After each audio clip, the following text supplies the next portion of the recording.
let's finally talk about Frankenstein, the newest movie that has come out by Guillermo del Toro. Some of you may know I am a huge Universal Monsters fan, so to find out he was making a Frankenstein adaptation, I knew it was going to be good, and as expected, spoiler alert, fucking amazing. So I wanted to talk through some of the things that I loved about the movie. I genuinely, from one rewatch, have nothing bad to say about this movie. As a special effects makeup artist with a hefty qualification, I really want to talk about the special effects first. And oh my god, did they not disappoint. Jacob Elordi was unrecognisable to me at first.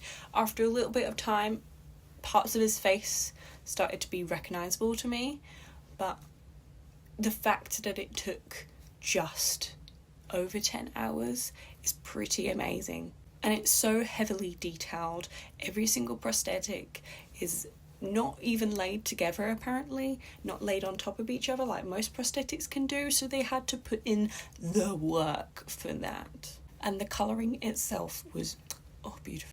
And for things like the wolf gashes and many other bits of just normal everyday style makeup were all amazingly done. You couldn't see a single seam, you couldn't see a single little ruffle bit of the edge of a prosthetic, which I blimmin' hate in movies where they have paid special effects artists and you can see little bobbles from where it's not been laid properly because either they've been rushed out of the makeup chair or the actor's just not being good to the makeup artists, so there's little bobbles, and it's usually sometimes on high budget movies which shouldn't happen. So now let's talk about plot.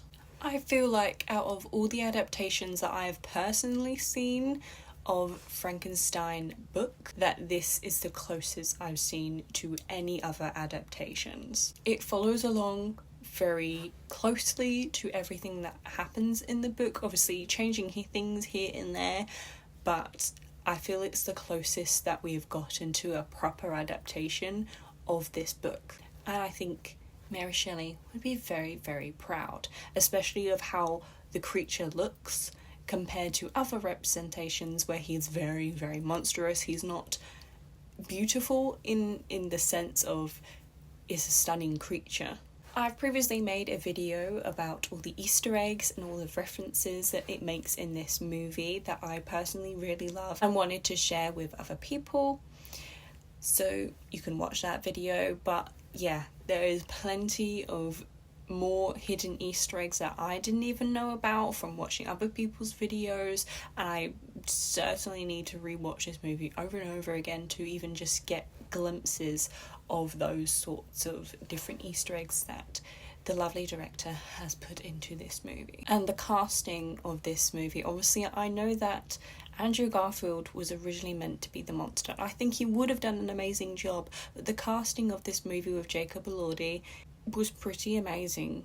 Like, obviously we have the amazing Oscar Isaac, who was an amazing Frankenstein. He did the job so very well. He very much played it close to how the book character is. And obviously Mia Goth playing two characters, playing the mother in the first bit and the lovely Elizabeth in the second bit, and she embodied what we should be having from a female character in this role, where she is not a damsel in distress, but she also is very feminine and very delicate is the word to put it. Very delicate, but very puts her foot down when she needs to. And with Jacob Elordi, I've not seen him in a lot. I think I've just seen him in Euphoria or a few other things. I didn't know what to kind of expect from him. I didn't want to prejudge from that kind of acting that he's already done, but he did an amazing job as the creature. Like, you got to think the creature is basically a newborn child in a way, who is quickly learning how the world works. And I think he embodied that sense of very much innocence, but learning how to navigate life. It is pretty amazing, and you're always meant to feel sorry for the creature because you're meant to. And all these other adaptations where he's just a monster don't represent that very well. And obviously now we get a proper representation of the monster. Obviously, original Frankenstein does that very well, but this one does it also very well. In a closing bit, I just want to talk about the cinematography in just general, because that was stunning. All the shots, there was not a bad dud shot. You get certain movies with a bad shot. This, lighting, beautiful. Special effects, visual effects, beautiful. Every single background shot, beautiful, because it was all mostly physical sets.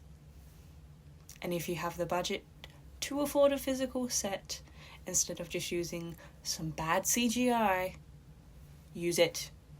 Please, use it. And with this new wave of finally getting Gothic cinema back, obviously with Nosferatu and this movie, and we're getting Wolfman next year with Aaron Taylor-Johnson, I'm really hoping that we continue this wave, and I hope Guillermo del Toro, multiple other Universal Monster type movies. I definitely need a Jekyll and Hyde movie, because I'm going to be honest, I've not seen them in anything.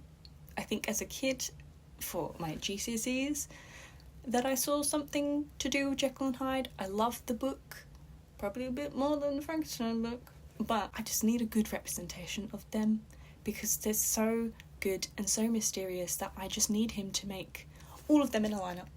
Please, Guillermo,